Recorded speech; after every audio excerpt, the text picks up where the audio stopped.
Évangile selon Jean, chapitre 9.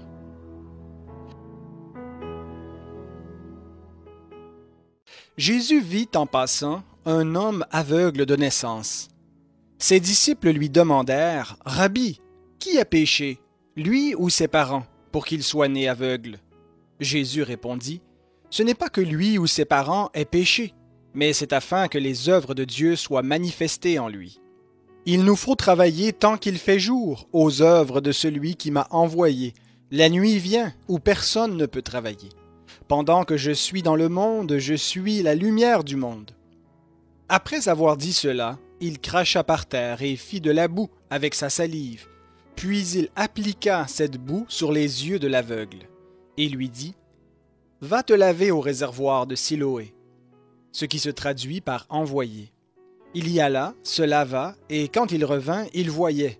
Ses voisins et ceux qui auparavant avaient vu qu'il était un mendiant disaient « N'est-ce pas là celui qui se tenait assis et qui mendiait ?» Les uns disaient « C'est lui », d'autres disaient « Non, mais il lui ressemble », et lui-même disait « C'est bien moi ». Ils lui dirent donc « Comment tes yeux ont-ils été ouverts ?» Il répondit « L'homme appelé Jésus a fait de la boue, me l'a appliqué sur les yeux et m'a dit « Va te laver à Siloé ». J'y suis allé, je me suis lavé et j'ai recouvré la vue. Ils lui dirent « Où est cet homme ?» Il répondit « Je ne sais pas ». Ils menèrent vers les pharisiens celui qui avait été aveugle. Or c'était un jour de sabbat que Jésus avait fait de la boue et lui avait ouvert les yeux.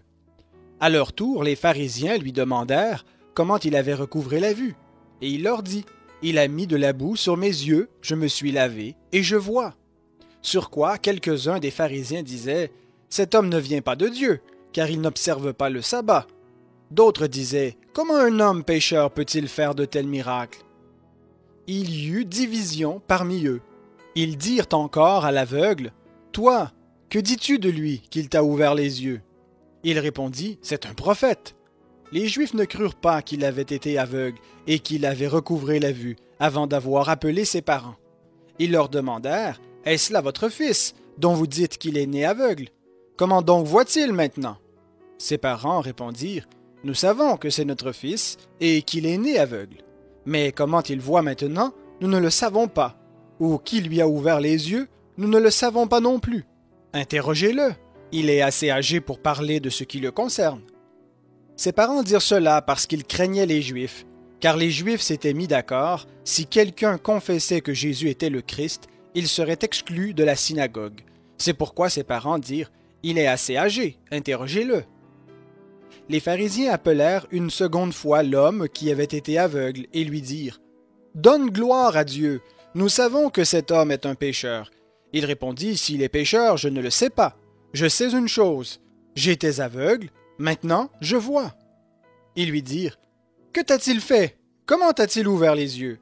Il leur répondit « Je vous l'ai déjà dit, et vous n'avez pas écouté, pourquoi voulez-vous l'entendre encore? Voulez-vous aussi devenir ses disciples ?» Ils l'insultèrent et dirent « C'est toi qui es son disciple. Nous sommes disciples de Moïse.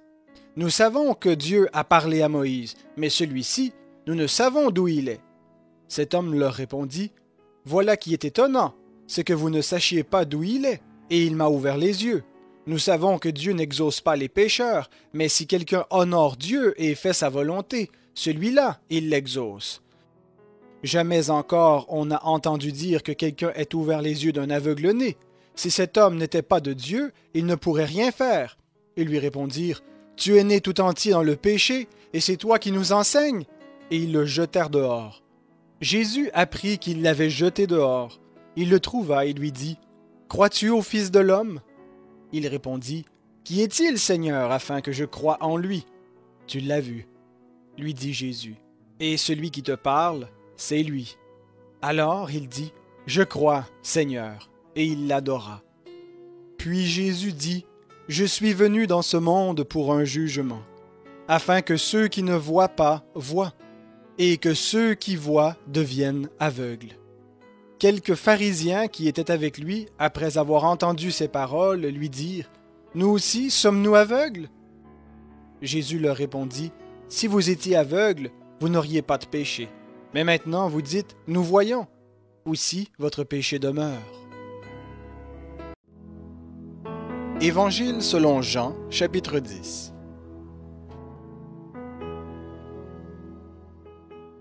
En vérité, je vous le dis, celui qui n'entre point par la porte dans la bergerie, mais qui y monte par un autre côté, celui-là est un voleur et un brigand. Mais celui qui entre par la porte est le berger des brebis. Le portier lui ouvre et les brebis entendent sa voix. Il appelle par leur nom les brebis qui lui appartiennent et les mène dehors. Lorsqu'il a fait sortir toutes celles qui lui appartiennent, il marche devant elles. Et les brebis le suivent parce qu'elles connaissent sa voix. Mais elles fuiront loin de lui, parce qu'elles ne connaissent pas la voix des étrangers. Jésus leur dit cette parabole, mais ils ne comprirent pas ce qu'il leur disait. Jésus leur dit encore, en vérité, je vous le dis, moi je suis la porte des brebis. Tous ceux qui sont venus avant moi sont des voleurs et des brigands, mais les brebis ne les ont pas écoutés. Moi, je suis la porte. Si quelqu'un entre par moi, il sera sauvé. Il entrera et sortira et trouvera des pâturages. Le voleur ne vient que pour voler, et tuer, et détruire. Moi, je suis venu afin que les brebis aient la vie et qu'elle l'ait en abondance. Moi, je suis le bon berger. Le bon berger donne sa vie pour ses brebis. Mais le mercenaire, qui n'est pas le berger, et à qui les brebis n'appartiennent pas, voit venir le loup, abandonne les brebis et s'enfuit, et le loup s'en empare et les disperse. C'est qu'il est mercenaire, et qu'il ne se met pas en peine des brebis. Moi, je suis le bon berger. Je connais mes brebis, et mes brebis me connaissent, comme le Père me connaît, et comme je connais le Père, et je donne ma vie pour mes brebis. J'ai encore d'autres brebis qui ne sont pas de cette bergerie. Celles-là, il faut aussi que je les amène. Elles entendront ma voix, et il y aura un seul troupeau, un seul berger. Le Père m'aime, parce que je donne ma vie, afin de la reprendre. Personne ne me l'ôte, mais je la donne de moi-même. J'ai le pouvoir de la donner, et j'ai le pouvoir de la reprendre. Tel est l'ordre que j'ai reçu de mon Père. Il y eut de nouveau, à cause de ces paroles, division parmi les Juifs. Plusieurs d'entre eux disaient « Il a un démon, il est fou, pourquoi l'écoutez-vous » D'autres disaient « Ces paroles ne sont pas celles d'un démoniaque. Un démon peut-il ouvrir les yeux des aveugles » On célébrait à Jérusalem la fête de la dédicace. C'était l'hiver. Jésus se promenait dans le temple sous le portique de Salomon. Les Juifs l'entourèrent et lui dirent « Jusque à quand tiendras-tu notre âme en suspens? Si toi tu es le Christ, dis-le-nous ouvertement. » Jésus leur répondit « Je vous l'ai dit, et vous ne croyez pas. Les œuvres que je fais au nom de mon Père rendent témoignage de moi, mais vous ne croyez pas, parce que vous n'êtes pas de mes brebis. Mes brebis entendent ma voix, moi je les connais, et elles me suivent. Je leur donne la vie éternelle, elles ne périront jamais, et personne ne les arrachera de ma main. Mon Père qui me les a donnés est plus grand que tous, et personne ne peut les arracher de la main du Père. Moi et le Père, nous sommes un. » Les Juifs ramassèrent de nouveau des pierres pour le lapider. Jésus reprit et leur dit, « Je vous ai fait voir beaucoup d'œuvres bonnes venant du Père. Pour laquelle de ces œuvres me lapidez-vous » Les Juifs lui répondirent, « Ce n'est pas pour une œuvre bonne que nous te lapidons, mais pour un blasphème, et parce que toi, qui es un homme, tu te fais Dieu. » Jésus leur répondit, « N'est-il pas écrit dans votre loi, j'ai dit, vous êtes des dieux? » Si elle a appelé Dieu ceux à qui la parole de Dieu a été adressée, et l'Écriture ne peut être abolie, à celui que le Père a sanctifié et envoyé dans le monde, vous dites, « Tu blasphèmes, parce que j'ai dit, je suis le Fils de Dieu. » Si je ne fais pas les œuvres de mon Père, ne me croyez pas. Mais si je les fais, quand même vous ne me croiriez pas, croyez à ces œuvres, afin de savoir et de reconnaître que le Père est en moi, et moi dans le Père. Ils cherchèrent encore à l'arrêter, mais il s'échappa de leurs mains. Jésus s'en alla de nouveau au-delà du Jourdain, à l'endroit où Jean avait d'abord baptisé, et il y demeura. Beaucoup de gens vinrent à lui, et ils disaient, « Jean n'a fait aucun miracle, mais tout ce que Jean a dit de cet homme était vrai. Et là, beaucoup crurent en lui. Donc, qui est-ce qui voudrait intervenir en premier pour partager euh, sa méditation avec les bien-aimés? Je vois la main de Maman Jeanne qui est déjà levée. Oui, Maman Jeanne, je te cède la parole.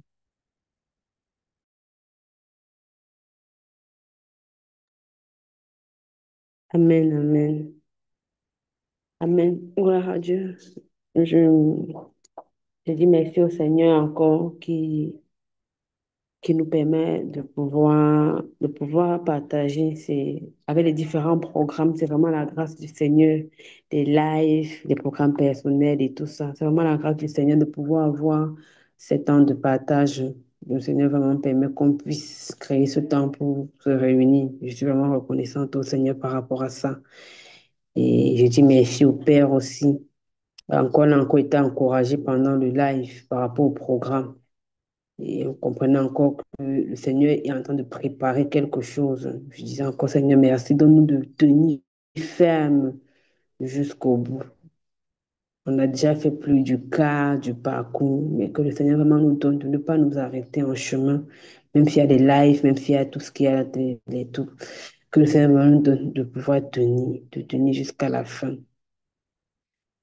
Par rapport au test, Jean 9 et 10, j'ai encore été davantage édifiée pendant que je méditais sur ces tests, sur ces deux chapitres.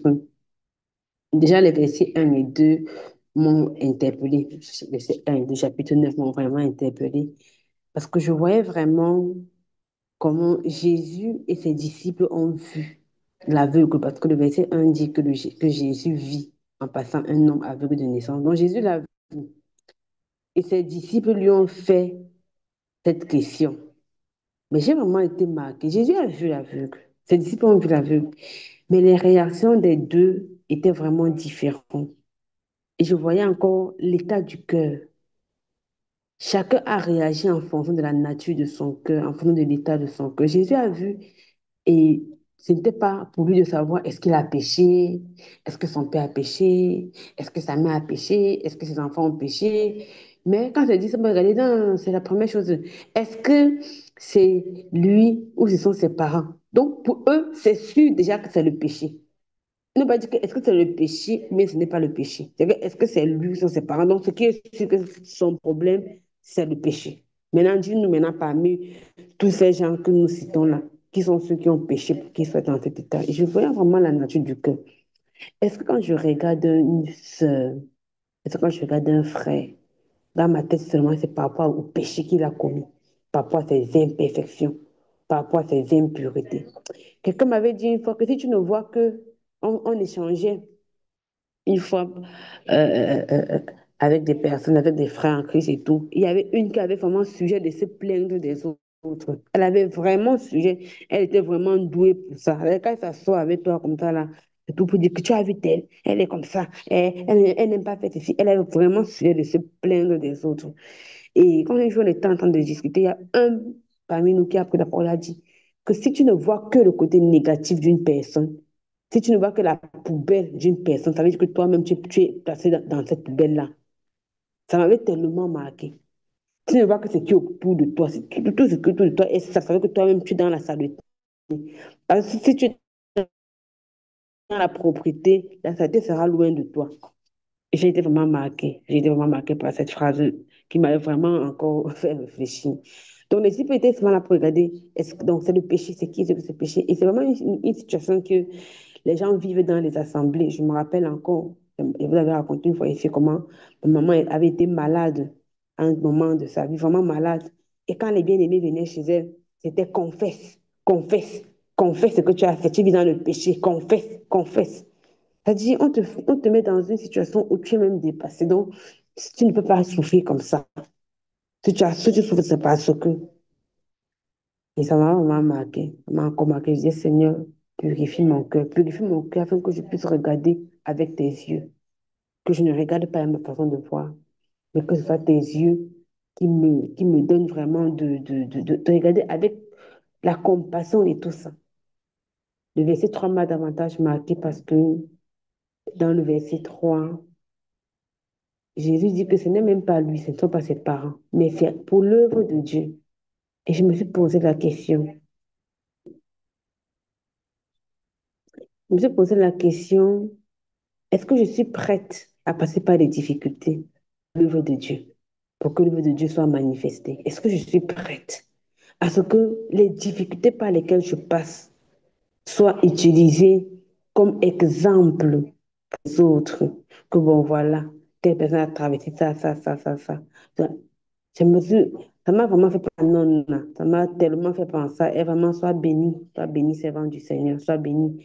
Parce que tu vois la situation dans laquelle quelqu'un passe et la personne est forte, malgré les difficultés, malgré tout ce que la personne traverse. Tu vois, c'est vraiment pour que la gloire du Seigneur soit à la fin visible. Accepter des souffrances, accepter d'être méprisé, d'être rejeté, mais parce que tu sais que non. La solution facile va être non, je quitte, je fuis, je pars. Mais le Seigneur te dit, reste. Est-ce que je suis prête à ce que mes difficultés puissent être des messages, des enseignements pour les autres, avant que le Seigneur nous aide, que le Seigneur me vienne en aide. Et le verset 4 m'a marqué l'affirmation du Seigneur Jésus qui disait qu'il faut qu'il travaille tant qu'il se fait jour, qu'il faut qu'il fasse l'œuvre de celui qui l'a envoyé. Et j'étais encore en train de dire, Seigneur, c'est le moment. C'est le moment. On a parlé encore de ça dans le direct qui a eu lieu d'hier aujourd'hui. On a encore parlé de ça. On a encore parlé du fait que, voilà, nos bien-aimés, papa Junior, maman Sarah, qui sont à l'œuvre, qui travaillent, qui travaillent. Et je disais, Seigneur, c'est le jour maintenant. Ah, nous sommes dans le jour. Nous sommes dans le jour. C'est le temps pour travailler. Le temps pour travailler. Nous sommes dans la période du jour. Aide-moi à travailler. Parce que maintenant, nous sommes dans le jour. Que je puisse mettre tout ce que j'ai pour ton service. Que ce soit mes pieds, ma voix, mon travail, ou bien quoi, mes biens, tout ce que j'ai. Aide-moi à mettre tout ce que j'ai au service à ton, pour ton œuvre, tant qu'il se fait jour encore. C'est le jour maintenant. Nous sommes dans la période du jour. Nous sommes dans la période du jour. Et je me rappelle une fois la prophétie qui disait que voilà, voilà, de notre trompé devant. On a 4 ans devant nous. Faisons le max. Nous sommes vraiment dans la période du jour. Travaillons, travaillons, travaillons pour le Seigneur. Mettons les choses en œuvre. Que le Seigneur m'aide vraiment à travailler. Parce que quand les difficultés viendront, ce sera autre chose. Les personnes qui sont dans les pays où ils sont persécutés ne peuvent même pas ouvrir la Bible pour lire. Ou ne peuvent même pas se réunir. Mais nous sommes encore là. On a la possibilité de se réunir, de prier avec les frères, de prier avec les ennemis, de s'appeler, de dire Alléluia au téléphone. On n'a pas peur. Mais les pays où je ne peux même pas parler de Jésus au téléphone, Adeline va seulement s'occuper. C'est le jour, travaillons. C'est le jour, travaillons. Et quand le verset dit, pendant que je suis dans le monde, je suis la lumière du monde. Voilà, quand je dis ce verset, que l'Église constitue la lumière. L'Église est la lumière. Nous sommes actuellement dans le monde. Le monde est rempli de ténèbres, mais l'Église constitue la lumière. Et je voyais encore combien pourront être grands les ténèbres après l'enlèvement. La lumière quitte. Quelle épaisseur de ténèbres va régner à la terre. Ça me motive encore davantage à travailler pour ne pas rater cet enlèvement-là. Dans la suite, je voyais encore, par rapport à cet aveu, comment est-ce que le Seigneur procède. Je voyais encore un autre procédé pour guérir. Un autre procédé pour guérir. Jésus n'avait pas une façon fixe de se comporter. La dernière fois qu'on voyait l'aveugle qui avait qu'il a mené hors du village, il a quoi, bâché pendant dans le village. Mais au lieu de faire, il a mis sur la terre, il, il, il, sur les yeux de l'aveugle. M'a vraiment, et je comprends que le Seigneur passe par tous ces procédés-là pour nous apprendre à dépendre. Chaque fois qu'il y a une guérison, personne, ou bien il frotte sa main sur les yeux, ou bien il met la main sur les yeux, ou bien il frotte la main sur les yeux. Ça allait faire qu'aujourd'hui, ça allait être la même chose qu'on allait se retrouver en train de faire.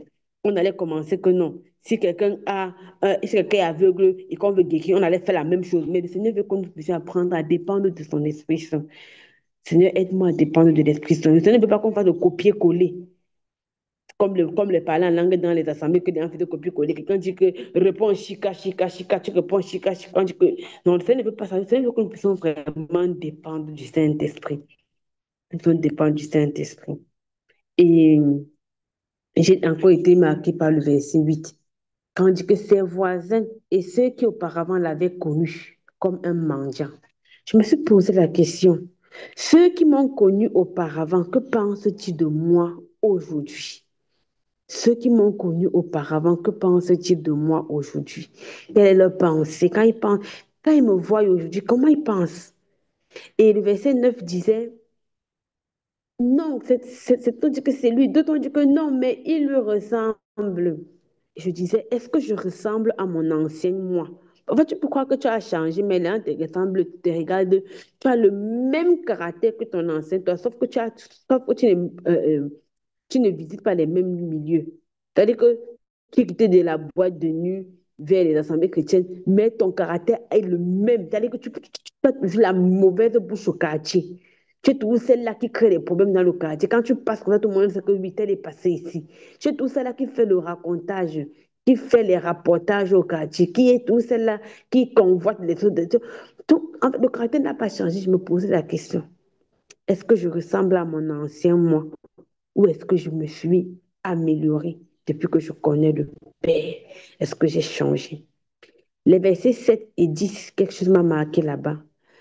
La parole de Dieu dit qu'il a dit, va, lave-toi au réservoir. Et quand il rapporte, il dit que, au verset 11, je vais dire, il dit que l'homme qui m'a touché m'a dit, va, lave-toi. Je me suis posé la question, pourquoi le Seigneur n'a pas dit, va, lave ton visage? Mais il a dit, lave-toi. Et quand je me posais encore cette question, je recevais encore dans mon cœur l'œuvre du nettoyage. L'œuvre du nettoyage. C'est vraiment cette réponse qui montait, le nettoyage. Ce n'était pas seulement les yeux. Oui,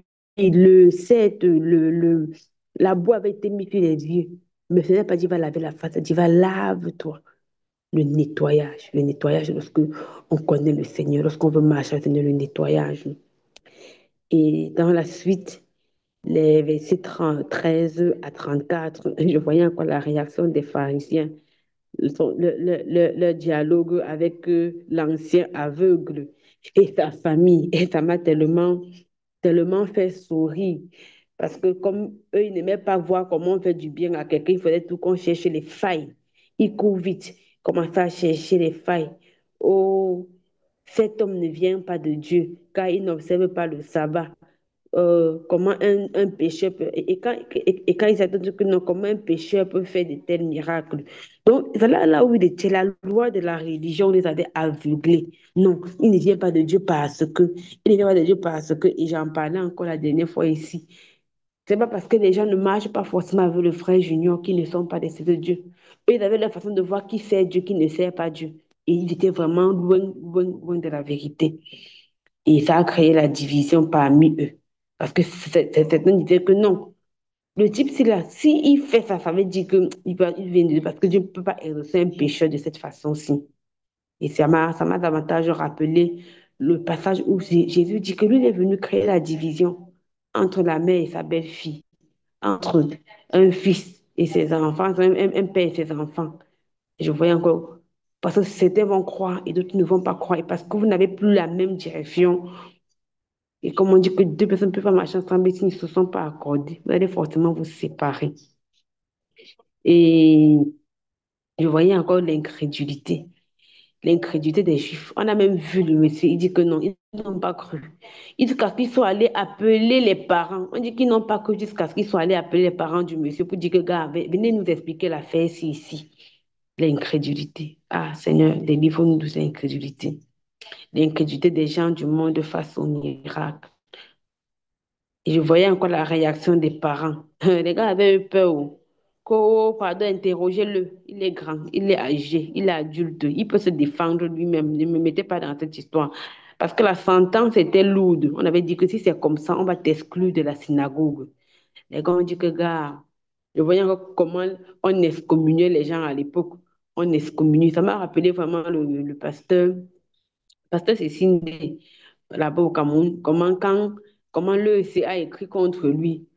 Le gars a dit que, pardon, restez à vos choses. Est-ce que c'est vous qui m'avez appelé? Restez à vos choses. Donc, ça me voyait encore que parfois on a tellement peur des exclusions parce qu'on a peur que non. Et beaucoup de personnes ont du mal quand il n'y a pas encore des assemblées de maison dans la vie. Beaucoup ont commencé avec la saine doctrine et tout ça, parce qu'on n'était plus là, on ne partait plus, c'était plus conventionnel, on ne partait plus tous les dimanches dans une église. Ils ont essayé 1 an, ça n'a pas donné. Après, ils se sont retrouvés encore, hein, ils ont vomi, ils sont retournés pour aller manger leur vomi. Ils sont retournés encore dans ces assemblées-là, parce qu'ils ont vu que non, ils ne peuvent pas supporter, que non, rester à la maison. Bon, le challenge de ça, ce n'est pas facile. Ce n'est pas facile. Beaucoup ne sont pas prêts à ça. Si tu n'as pas encore d'assemblée locale, ce n'est pas évident. Et donc, ils se sont dit que non, on va nous dire la synagogue. Au moins, on a quelque part où on part. Comme on disait, beaucoup sont catholiques aujourd'hui parce qu'ils ont au moins un endroit où ils partent le dimanche. Donc, ils se disent qu'au moins le dimanche, ils sortent de la maison. Donc, c'est vraiment ce que je comprenais encore à travers ça. Et je me suis posé la question de savoir quelle est ma réaction face aux lois qui sont contradictoires avec la parole de Dieu, avec la parole de vie. Quelle est ma réaction? Quelle est ma réaction? Et je pensais encore au direct de ce matin. Je pense au direct de ce matin. Lorsque la loi dit que tu ne dois pas taper ton enfant, le frère en a vraiment, vraiment parlé aujourd'hui avec l'apôtre Rodrigue. Ils en ont vraiment parlé ce matin par rapport à ça. Il y a la loi qui dit que, OK, si tu parles bien du type, c'est là, non, on va t'excommunier, on va t'enlever de la synagogue. Mais quelle est ma réaction face aux lois? Est-ce que je vais dire que non, comme c'est comme ça, je ne vais pas corriger mes enfants? Comme c'est comme ça, là, je ne vais pas leur dire que non, le mot c'est ce n'est pas bien, parce que si pas à l'école dit, on va dire qu'ils sont homophobes. Je ne vais pas. Est-ce que je laisse les lois du monde entrer dans moi? Ou alors est-ce que je me lève vraiment, je prends position pour la parole du Seigneur? C'est vraiment la question qui remontait dans mon cœur quand je disais ça. Et le verset 25, j'ai vraiment aimé le verset 25. S'il est un pécheur, je ne sais. Moi, je ne connais pas l'affaire là. Moi, je ne sais pas. Si c'est un pécheur, moi, je ne sais pas. Ça ne me regarde pas. Tout ce que je sais, c'est que j'étais aveugle et maintenant, je vois. Donc, si vous êtes là pour chercher à comprendre le comment, du pourquoi, de la raison, de la... Ben non, non, moi, je ne suis pas sur ça. Moi, je vois. Et je voyais encore comment nous devons réagir quand on parle mal d'un serviteur de Dieu lorsque nous sommes présents. De ne pas prendre part à ça et de dire que ça vous regarde. Si vous avez à dire sur lui, et ça vous regarde, moi, et c'est que c'est un serviteur de Dieu et ça m'arrête. Et moi, c'est cela qui me suffit. Parce que beaucoup ont porté des malédictions comme ça. Je me rappelle encore dans un direct comment le frère Junior relevait de comment un monsieur qui avait demandé la prière avait mal parlé. Enfin, il était présent parce que pendant qu'il a mal parlé du prophète Tibi Joshua. Et le frère lui a dit, va demander pardon. Mais l'orgueil, oh, j'ai passé à la télé, on va me voir, etc. L'orgueil a fait qu'il n'est pas allé. Il disait que personne ne peut prier pour lui tant que... Or, le prophète, le Seigneur l'a déjà rappelé parce que ton orgueil t'a amené où? Donc, le Seigneur vraiment m'aide. Et là aussi, je me trouve là où on parle mal de ses serviteurs. Vraiment que je ferme ma bouche. Je dis comme cet homme-ci là. Pour moi, ce n'est pas pour vous, hein. Mais moi, ce que je sais, c'est que je reste tranquille. Et j'ai vraiment aimé la question l'aveugle guéri a posée au verset 27. La question qui a énervé, la question qui énerve. Vous voulez aussi devenir ses disciples. Est-ce que vous voulez aussi devenir ses disciples? Les gars étaient vexés, énervés, énervés. Un genre, que mince. Ça m'a soulevé, ils se sont énervés. Hé, c'est toi ton disciple, hein? Nous ne sommes pas ses disciples, nous sommes les disciples de Moïse. Et pourtant, Jésus leur a dit déjà que si vous vraiment Moïse était votre père, si vous prenez vraiment Moïse comme votre père, c'est que vous m'aurez connu parce que Moïse a écrit sur moi, Moïse a parlé de moi. En fait, il disait quelque chose qu'il n'était même pas. On ne les connaît, on ne les connaît même pas. Et le verset 30 m'a marqué quand l'homme a parlé. Il est étonnant que vous ne sachiez d'où il est. Et cependant, il m'a ouvert les yeux. Je vois un peu comme ça, il a dit que je vois là sur vous. Hein. Vous qui aimez toujours Yakono, vous connaissez beaucoup là. Dans l'autre, si vous a échappé, vous ne connaissez pas qui il est, vous ne connaissez pas. Donc, il est là, il fait comme ça, vous ne connaissez pas d'où il est. En tout cas. Nous savons que Dieu n'exauce. Et il m'a marqué en disant que nous savons que Dieu n'exauce pas les pécheurs. Donc, le cas était.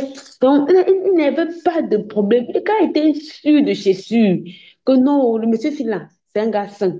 Parce que Dieu n'exauce pas les pécheurs. J'ai vraiment été marqué encore par ça pour davantage travailler ma vie de sanctification. Pour davantage travailler. Certes, exaucement n'est pas synonyme d'approbation, mais j'ai le devoir de travailler ma vie de consécration devant le Seigneur. Et le mot jamais sur le verset 32 m'a tellement marqué. Il a dit jamais. Donc, c'était la première fois que pareille chose arrivait. Jamais on a vu, on a entendu dire.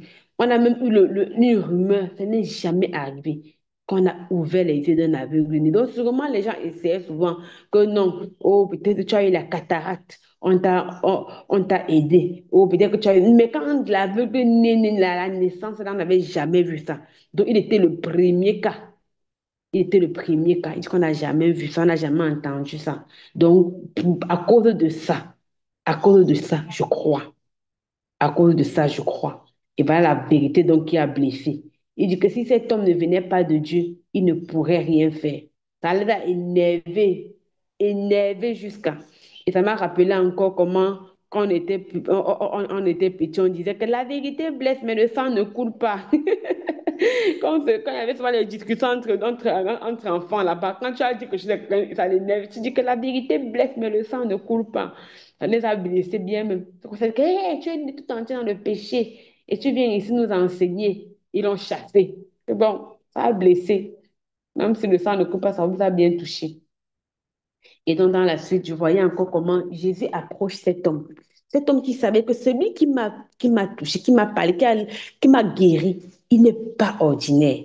Il n'est pas ordinaire. C'est quelqu'un d'extraordinaire. Il n'est pas vraiment. Et quand Jésus s'approche de lui, il demande est-ce que tu crois au Fils de Dieu? Il dit ah, il est où? Il est où? Je veux croire en lui, mais il est où? Il dit que c'est moi. Il dit que Seigneur, je crois. Et il se prosterne. Ouais, la révérence au Père, la révérence au Seigneur Jésus, la révérence au Seigneur Jésus. Ça m'a tellement touché. Je crois, Seigneur, la révérence. Et j'ai encore été marquée. Il dit, je suis venu dans ce monde pour un jugement, pour que ceux qui ne voient point hein, et que puissent voir, et que ceux qui croyaient voir, les pharisiens qui croyaient voir la divine aveugle. Et ça, je comprenais encore que non, ce n'est pas la vue physique, mais c'est une vue spirituelle. Parce qu'à cet homme, il a accordé deux vues. C'est-à-dire qu'il a vu physiquement, mais également il s'est révélé à lui comme étant le Fils de Dieu. C'est-à-dire qu'il a ouvert ses yeux physiques et ses yeux spirituels. Je disais encore que Seigneur, ouvre mes yeux spirituels. Ouvre mes yeux spirituels, Père. Ouvre mes yeux spirituels, que je puisse véritablement te voir et t'expérimenter davantage. Et les pharisiens. Il dit que nous aussi sommes-nous aveugles. Alors qu'il avait déjà parlé d'eux en haut. Mais nous aussi sommes-nous aveugles. Mais là, il a dit qu'il est venu pour que ceux qui ne voient pas voient, que ceux qui voient deviennent aveugles. C'est de vous qui parlez en fait dans la deuxième session que non. Il dit que mais si vous étiez aveugle, vous n'auriez pas de péché. Mais parce que vous dites que nous voyons, c'est pour cela que votre péché subsiste. Donc, de cela que je vais davantage rendre aveugle parce que vous voulez montrer que vous connaissez, vous maîtrisez la loi. Non, le sabbat, c'est tel jour. On n'est pas, il est interdit de faire comme ça. Comme vous voyez là, comme vous connaissez beaucoup, et je me rappelle encore comment ça n'a pas été facile.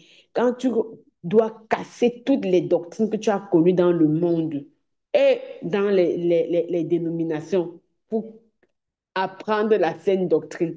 Si tu n'acceptes pas que tu étais aveugle, non, tu es foutu. Si tu veux montrer que tu vois, tu dois passer ton temps à discuter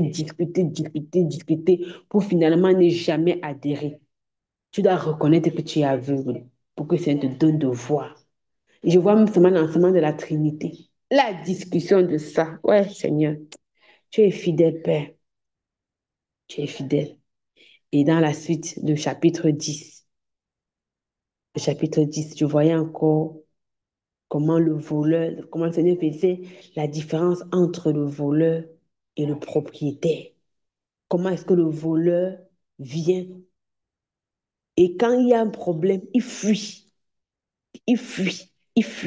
Mais quand c'est ta chose, j'ai eu l'habitude de dire que quand il y a ta chose, nous on avait le puits, en tout cas jusqu'aujourd'hui on a toujours le puits chez nous. Et les étudiants, comme on était dans une ville universitaire, les étudiants venaient souvent puiser l'eau. Quand il n'y a pas l'eau chez eux, ils venaient puiser l'eau chez nous.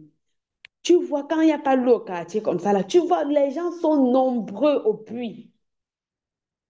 Quand tu ne vois, quand il n'y a pas l'eau et tu ne vois pas les gens, sache que le seau, on a jeté le seau dans le puits. Quand on vient comme ça, là, on tire le seau, la corde du seau se coupe, ou bien la personne a mal arrêté la corde, ou bien ça. Bref, si tu ne vois plus les gens, sache que le seau est tombé, ou bien le seau s'est cassé. Et là, plus personne. Et je comprenais, ma mère avait l'habitude de nous dire que quand ta chose se gâte, c'est là où tu connais le vrai propriétaire. Quand tout le monde est là, tu ne peux pas savoir qui est le propriétaire du seau, tu ne peux pas savoir à qui ça appartient. Et il y a même des voisins que lorsque notre seau se cassait ou bien tombait dans le puits, c'est là où ils attachaient la corde sur un de leurs seaux et ils venaient chez nous, ils puisaient l'eau, ils repartaient avec leur seau. Ma mère regarde sa main, elle dit que merci. Donc, c'est quand ta chose se gâte que tu connais vraiment. Donc, c'est quand je voyais encore comment le Seigneur mettait la différence entre le voleur et le bon berger. Je voyais encore comment le Seigneur nous aime. Et quand on est dans les difficultés, parfois on a l'impression qu'il n'est pas là. Mais il est là parce que lui n'est pas un mercenaire. Il ne s'enfuit pas devant les difficultés. Il ne s'enfuit pas lorsqu'on traverse des moments difficiles. Il ne s'enfuit pas lorsque on est attaqué par le loup. Il est avec nous et il combat pour nous. Et parfois, il y a une petite voix qui peut venir te dire que non, tu souffres comme ça, Dieu ne voit pas. Non, Jésus nous donne l'assurance que lui, il est le bon berger et qu'il demeure avec nous. Je dois pouvoir entrer ça, vraiment graver ça dans mon esprit. Que même si c'est difficile n'importe comment, le Seigneur ne va pas me laisser. Et il disait encore que je connais mes brebis et mes brebis me connaissent. Elles entendent ma voix. Et il y aura un seul troupeau et un seul berger. Ce n'est pas deux bergers, ce n'est pas trois bergers, ce n'est pas deux troupeaux. L'église du Seigneur est unique. Un seul troupeau. L'église du Seigneur est unique. Il n'y a pas deux troupeaux. Il y en a un seul. Ah, Seigneur, quelle grâce de faire partie de ta bergerie. Quelle grâce de faire partie de ta bergerie. D'être dans ce troupeau unique avec ce seul berger. Que le Seigneur vraiment soit encore glorifié pour cette œuvre merveilleuse du salut, de le connaître, de faire partie de son peuple saint. Et dans la suite, je voyais encore comment les Juifs entourent le verset 24. On dit que les Juifs ont entouré Jésus pour lui demander que jusqu'à quand tiendras-tu notre esprit en suspense? Ça m'a vraiment fait rire. Jusqu'à quand tiendras-tu notre esprit en suspense? Maman, je n'aime pas le suspense. Il faut nous dire en même temps si tu es le Christ. Elle dit que je me suis demandé que, mais ils ont posé la question, ils ont oublié après qu'ils avaient posé la question, ou bien ils voulaient vraiment poser la question, ou bien ils blaguaient seulement en posant la question.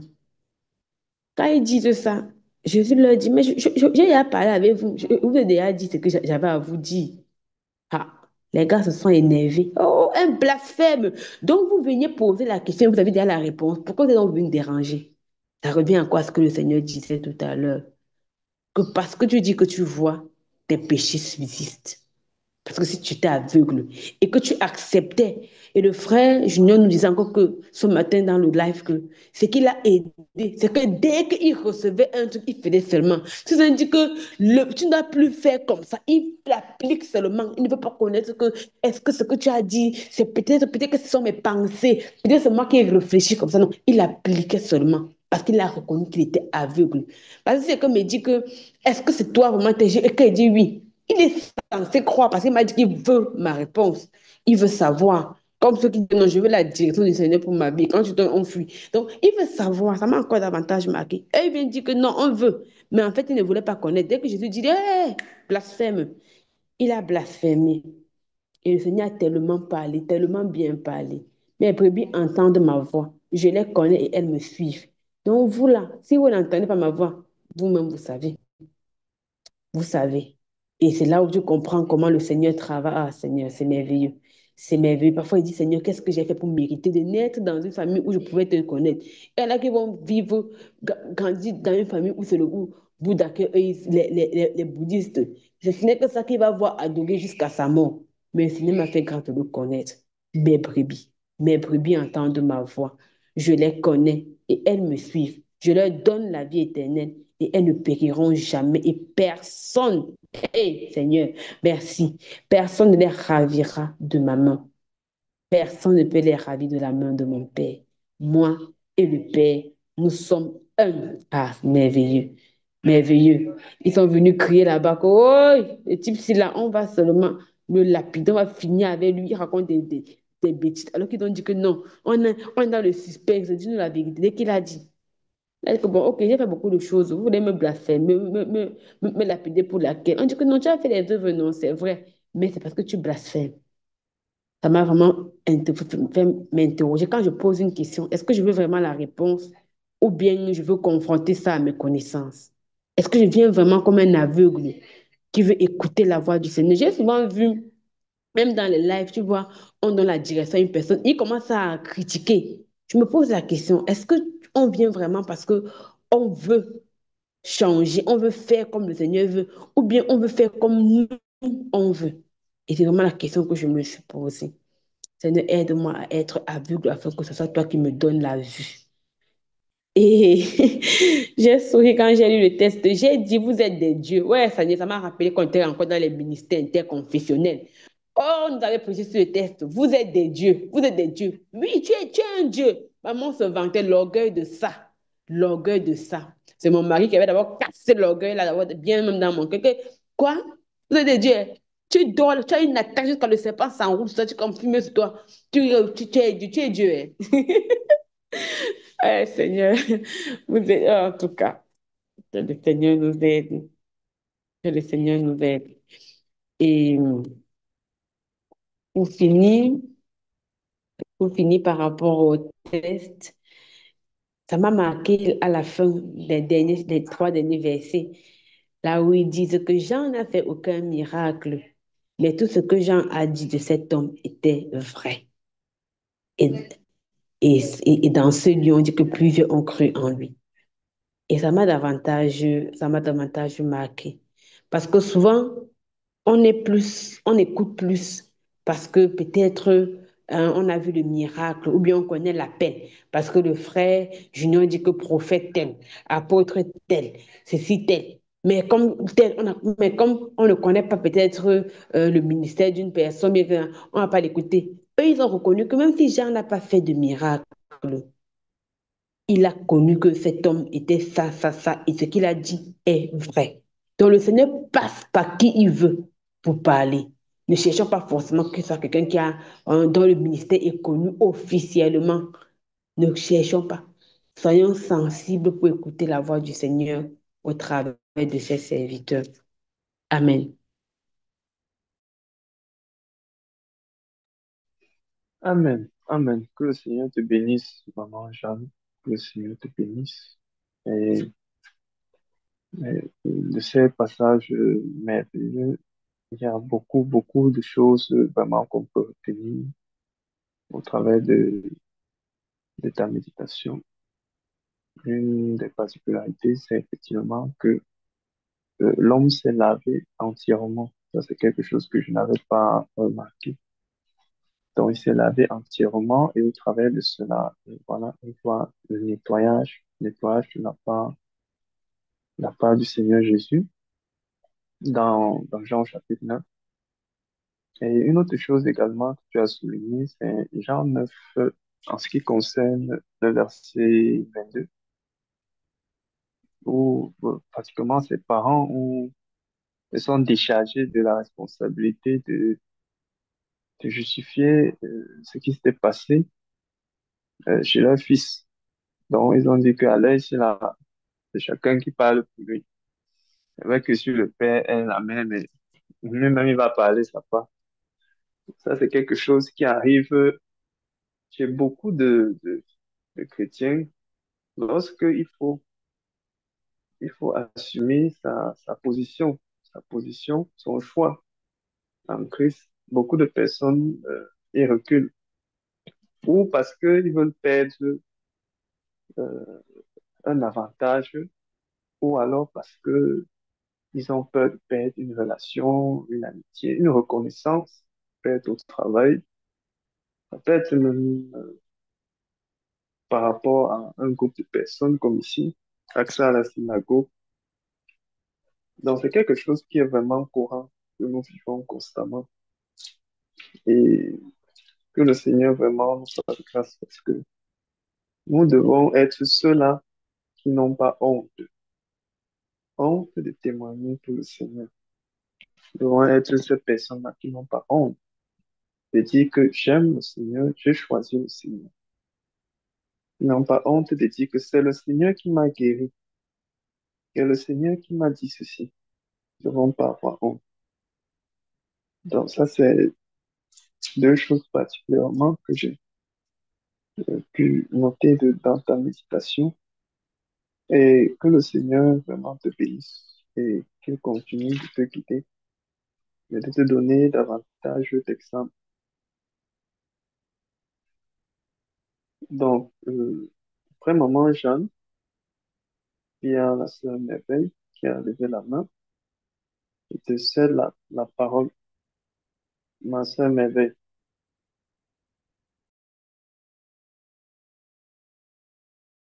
Amen. Merci beaucoup, mon frère. Shalom, mes bien-aimé. En tout cas, merveilleux, merveilleuse intervention de maman Jenny. Je suis tellement bénie.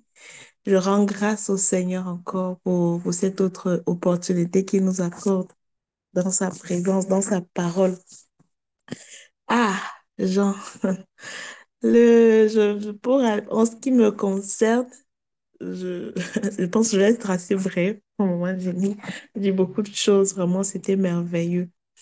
Euh, un homme aveugle de naissance, le verset 1 dit, un homme aveugle de naissance.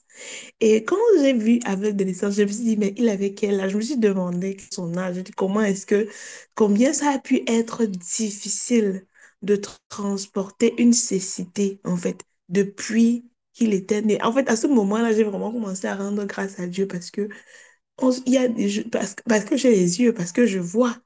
Je veux dire, je me suis demandé si j'étais née aveugle, ça allait être comment.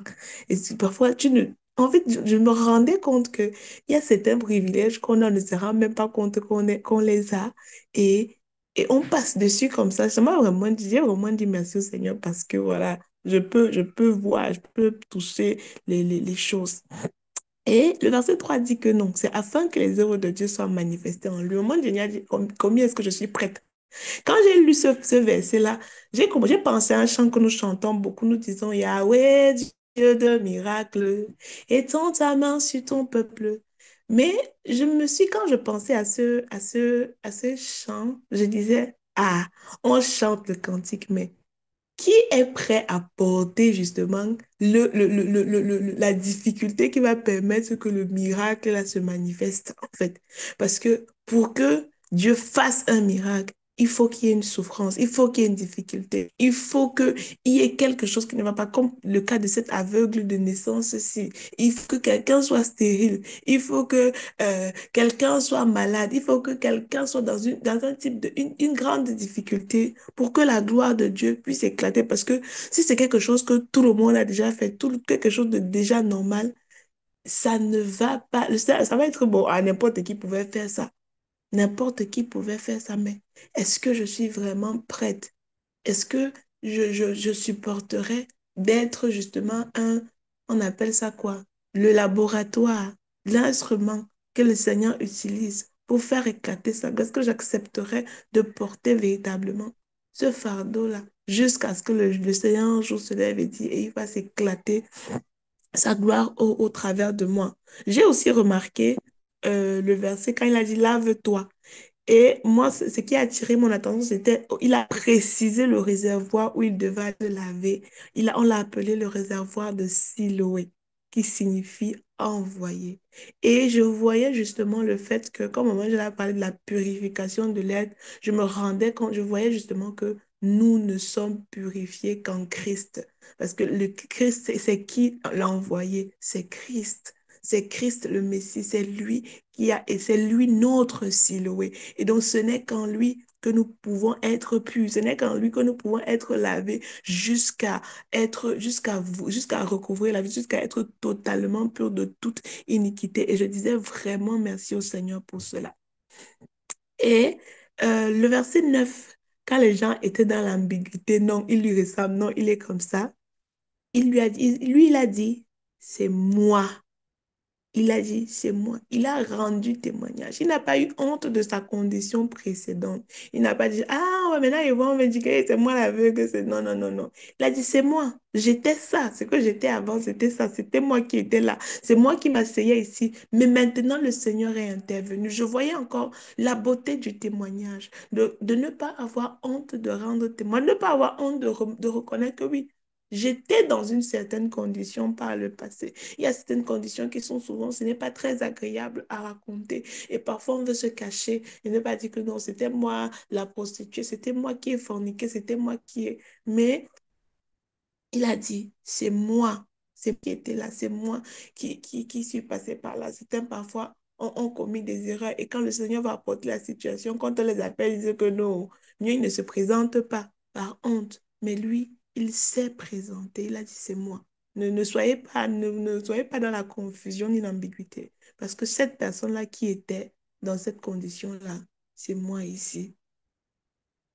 Et après, l'aveugle, le verset 17 après qu'il y ait la division au milieu de Jésus, on lui pose des questions. Il dit que il ne connaissait pas forcément Jésus, mais dans son cœur, il savait que non, cet homme-ci n'est pas ordinaire. Parce qu'il dit, c'est un prophète. Il n'a pas dit c'est Jésus. Il ne connaissait pas Jésus. Jésus, il n'avait pas de prier Jésus. Parce que ça, c'est vraiment quelque chose d'important. Parce que le Seigneur Jésus lui-même est venu vers lui. Et non, il n'a pas demandé. Il ne savait pas qui c'était. Mais dans son profond intérieur, il savait que non, ce n'est pas un homme ordinaire que j'ai rencontré, c'est certainement un prophète. Et j'étais vraiment émerveillée. Maintenant, par rapport à l'attitude des parents qui craignent de perdre les privilèges, et j'étais là, moi j'étais même en peine. J'ai dit, mais vous allez même rester dans, vous voulez même rester dans la synagogue qui ne vous a rien apporté, ça va vous servir à quoi? Vous étiez là depuis, votre enfant était malade, il souffrait, père, il était mendiant et tout. Ça ne vous apporte rien, ça ne vous donne rien, mais vous êtes toujours là, vous voulez rester, ça vous sert à quoi exactement de, de, de vous cacher, de conserver. C'est-à-dire que parfois, il y a un genre de relation que parfois on veut conserver, on veut rester dedans, mais en réalité, ce n'est même pas que ça nous apporte quoi que ce soit. Ce n'est pas que ça nous donne quoi que ce soit. Ils n'ont pas vu le bénéfice qu'ils avaient à reconnaître que Jésus était Seigneur, à reconnaître que vraiment, il y a un grand million. On est ici, on fréquente dans la synagogue, ils ne sont pas assis pour se poser la question que, mais en fait, on vient même dans la synagogue ici tous les jours, tous les jours. Ça nous donne quoi? Qu'est-ce que ça nous apporte? Au moins parce que on a vu un miracle. Je pense que ça devrait être un signe pour nous de reconnaître que non, c'est le moment de quitter ici et tout le reste. Mais non, ils sont partis, ils sont continués ce malheureux. C'était vraiment, genre parfois, les gens conservent des relations. Parfois, tu vois, quelqu'un est même là, il souffre dans une relation, c'est difficile, ça ne donne pas. Mais il reste seulement là parce qu'on va dire que, ah, maman, hey, la fille, si c'est encore séparée. Finalement, ton couple, vraiment, il ne peut pas rester dans une relation stable dans sa vie. Du coup, on s'enfonce davantage parce que, non, on va dire que, on va faire que. Donc, ça, c'était vraiment, quand j'ai vraiment vu les parents, j'ai dit que, bah, ça m'a peiné en fait. Et je priais vraiment dans le sens de, Seigneur, aide-moi à reconnaître vraiment ton œuvre et ne pas avoir honte de dire que ne pas avoir peur de perdre la face devant les hommes. C'est mieux de perdre la face devant les hommes que de la perdre devant toi. Euh, la conversation de l'aveugle et des pharisiens, moi, ça m'a trop plu. J'ai dit que non, tu as le répondant. Que non, tu vas pas ton aveugle. Non, c'est un gars qui a compris que je ne connaissais pas celui-ci avant, mais il a fait quelque chose. Il a fait une œuvre qui fait que je ne sais pas pour vous. Je ne comprends pas comment vous, là, vous êtes ici comme ça, vous marchez depuis que vous servez le Seigneur, vous êtes là, mais vous n'arrivez pas à reconnaître que voici Dieu qui est en train d'agir. Mais en tout cas, moi, j'ai expérimenté mon Jésus. Ça, c'était vraiment ça. Je voyais vraiment l'aveugle. C'est comme une personne qui a fait l'expérience du Seigneur et que personne ne peut ébranler. Et vraiment, je crie encore, Seigneur, que le Seigneur m'accorde la grâce. En fait, à chacun de nous, vraiment, parce que je pense encore à cet enseignement que euh, à plusieurs enseignements de ce type que nous avons hier, Papa Gaka, quand il disait, tu dois rencontrer le Seigneur personnellement, tu dois faire ta propre expérience du Seigneur. Seigneur, ce n'est pas qu'on t'a dit. Il faut que chacun ait son expérience de genre que non. Rien ne peut te bouger de ça. Parce qu'il dit que, ah, vous dites qu'il est pécheur, vous dites qu'il est quoi? Je ne sais pas pour vous. Mais en ce qui me concerne, moi, je sais que je ne voyais pas. Je sais là où j'étais, je suis partie. Et maintenant, je vois. Je sais que j'étais perdue. Maintenant, j'ai été retrouvée. Donc, vraiment, ce que vous dites que oh, Jésus n'a pas existé, Jésus n'est pas ceci, ceci n'est pas vrai, je ne sais pas pour vous. Mais moi, j'ai goûté à ce Jésus-là. Et voici, je suis, vraiment, c'est bango, bango. Je ne bouge pas. Et euh, le, je, je, quand le Seigneur Jésus s'est révélé à cet aveugle, j'étais like, waouh, waouh, le cœur qui s'approche du Seigneur et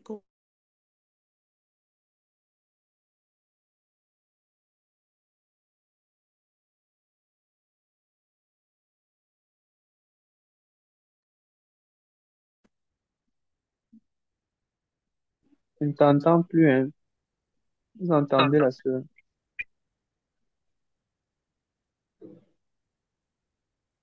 La sœur m'éveille. Je ne t'entends plus.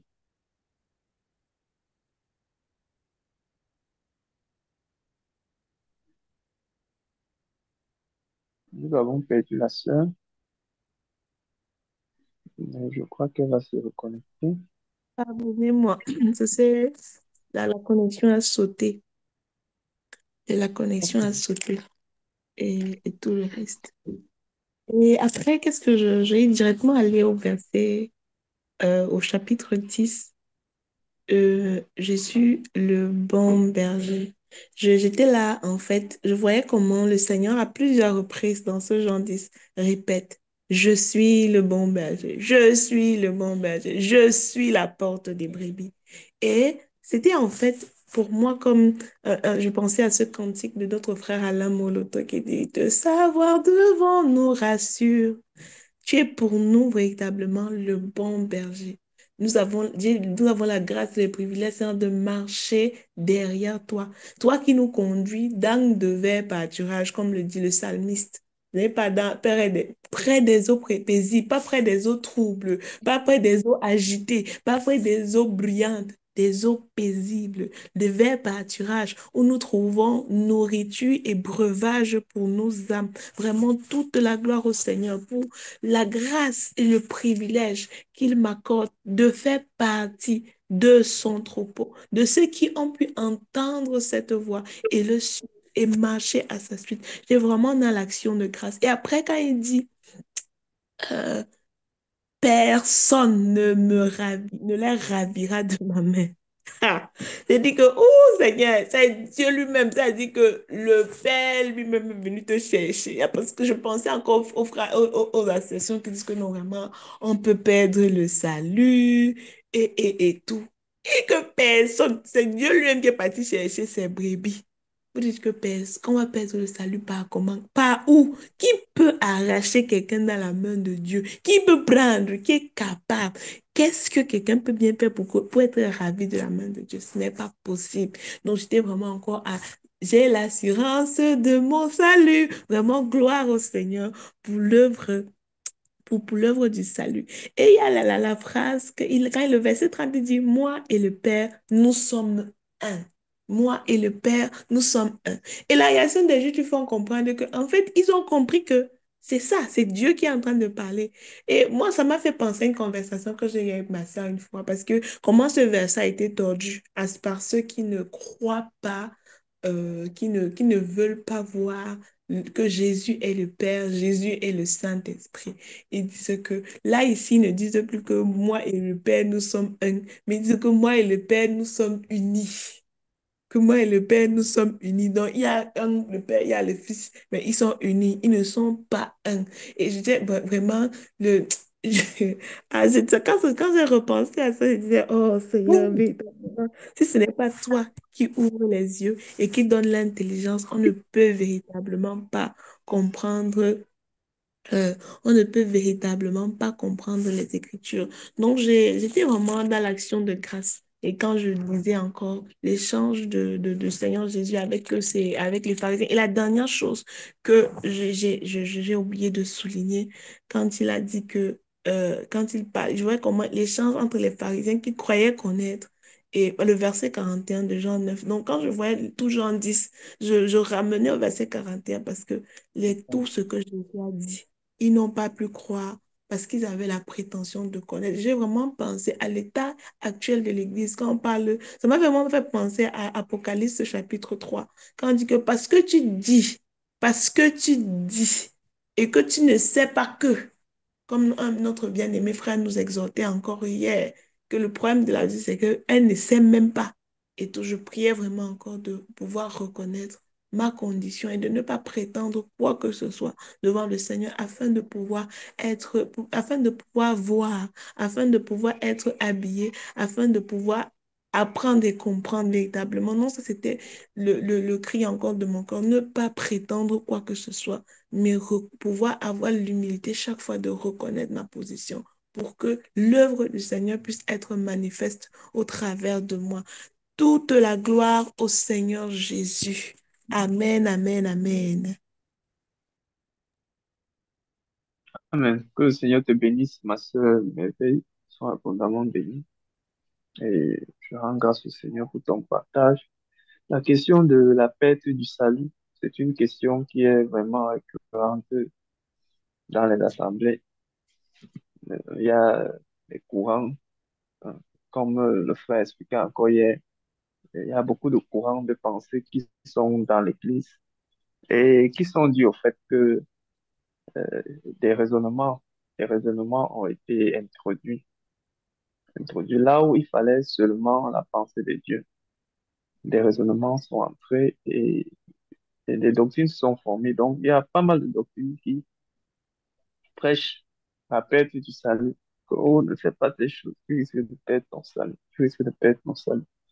Mais ce passage-ci nous interpelle encore quand le Seigneur dit, mes brebis entendent ma voix, je les connais et elles me suivent, je leur donne la vie éternelle et elles ne périront jamais et personne ne les ravira de ma main. Comme pour dire que la fin de toute chose, je la connais et ceux qui sont de moi reviendront en moi. Quelle que soit la position, la posture dans laquelle ils se trouvent, ils finiront par venir dans mon camp parce qu'ils sont miens. Donc ça, c'est vraiment un sujet de discussion dans beaucoup d'assemblées, le sujet de la perte du salut. Mais ce passage ici encore nous interpelle et nous montre clairement que ceux qui disent qu'on perd le salut, ils ont un problème. Ils ont un problème dans la compréhension de la parole. Ils ont un problème. Que le Seigneur soit glorifié pour ton partage. Bon, maintenant nous allons prendre Maman Alida. Je cède Shalom, la parole. shalom, shalom, shalom, mes bien-aimés, que le Seigneur nous bénisse abondamment. Shalom. Et je vais donner ma petite contribution par rapport à Jean, à la lecture du jour. Et bon, j'ai pas pu méditer tout, mais ce que j'ai pu méditer, je vais partager ça avec vous.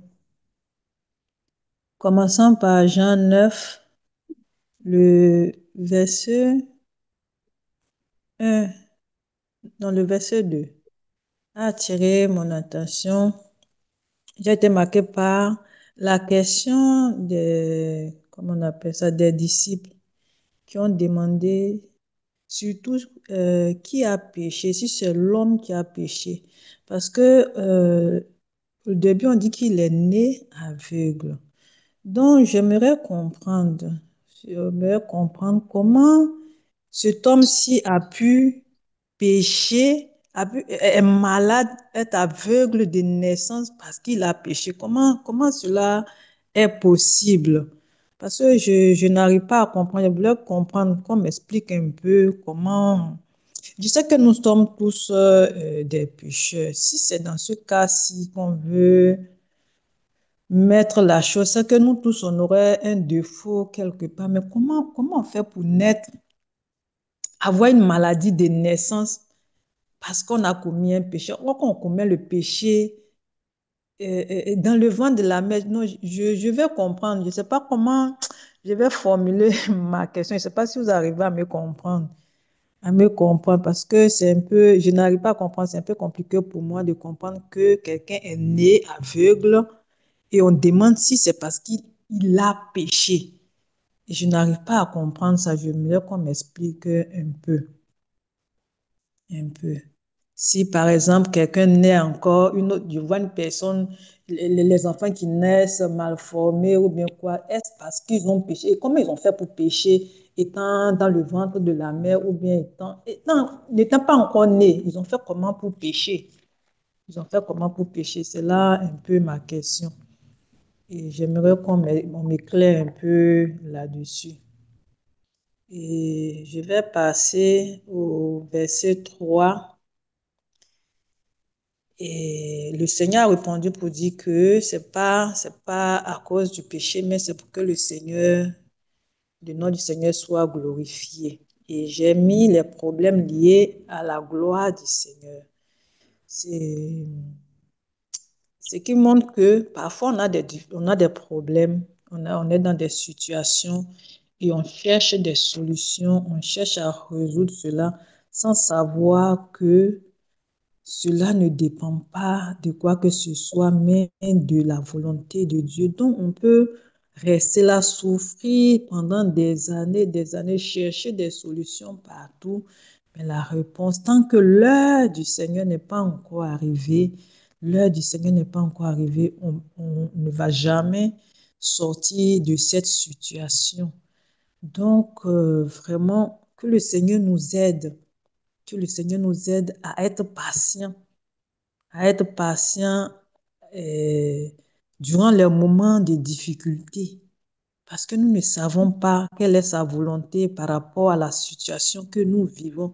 Donc vraiment, c'est un problème, ça aussi c'est un problème qu'on ne sait pas, parce qu'on ne sait pas, on n'a pas et même si on a une relation intime même avec le Seigneur, c'est pas tout qu'il met, qu'il explique, c'est pas tout qu'il nous révèle.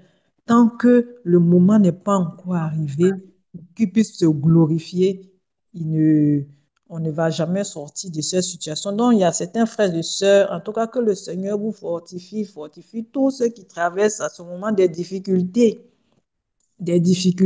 Assurément, c'est le Seigneur attend son temps pour pouvoir manifester sa gloire.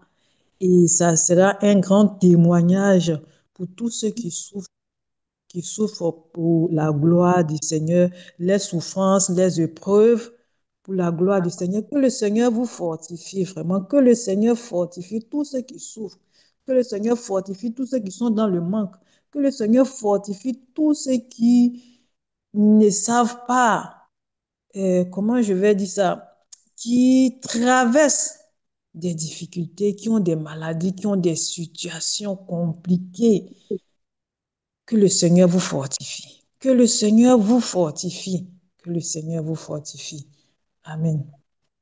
Je vais passer au verset 4. Le verset 4 où le Seigneur parle du temps. Il dit, le moment, il doit faire ce qu'il a fait pendant qu'il est jour. Et je me suis posé la question, est-ce que je suis en train de faire ce que je dois faire maintenant? Parce que nous sommes dans l'ère du réveil. Le temps vient où on ne pourra plus prier pour le réveil. On ne pourra plus rien faire pour le réveil, pour l'œuvre du Seigneur. Est-ce que je suis en train de faire ce que je dois faire pour le réveil? Est-ce que je suis en train de faire ça? Est-ce que je me mets vraiment à l'œuvre? Parce que le Seigneur a dit que le ciel est ouvert. On a tous entendu dans le direct que le ciel est ouvert. Donc, ça veut dire que c'est le moment. Et les professions ont été données. L'ère où nous sommes, c'est l'ère où Donald Trump est au pouvoir. 4 ans a été donné. C'est le moment. Est-ce après ce temps-ci, là, on aura encore un moment si le Seigneur ne fait pas la grâce de nous donner encore le temps? Est-ce que je suis en train de travailler? Je suis en train d'œuvrer pour le temps? Parce que c'est le jour, actuellement, c'est le jour. C'est le jour, le ciel est ouvert, tout est à notre disposition pour que le Seigneur puisse être manifesté. Est-ce que je suis en train de faire cela?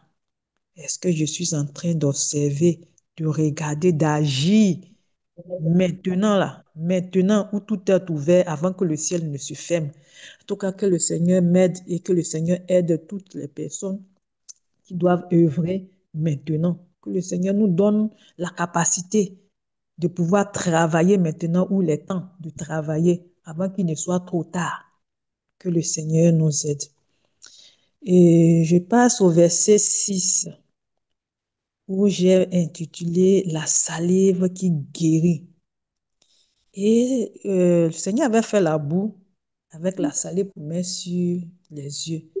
Ça m'a fait penser à Genèse où c'était dit que le Seigneur a pris la poussière pour faire l'homme. Je me suis posé la question, donc quand le Seigneur faisait ce monsieur, quand il le créait, il le formait avec la boue, la poussière, il a laissé l'œil, il n'a pas mis. Quand bien même qu'on voit ça physiquement comme ça, mais le Seigneur n'a pas mis. Et c'est maintenant qu'il est venu faire la boue. Le travail qu'il est tenté de faire de l'autre côté là-bas, il est venu achever ça ici. Montrer. Non, le Seigneur est vraiment merveilleux. Le Seigneur est merveilleux comment il travaille. Donc, c'est à ça que j'ai pensé, au travail qu'il a fait dans le jardin, lorsqu'il faisait l'homme, la partie. Je me suis dit que la partie ici, il a laissé, il n'a pas mis. Maintenant, il est venu faire, il a mis. Que son nom soit glorifié pour ce qu'il a fait dans la vie de cet homme-là. Que son nom soit glorifié.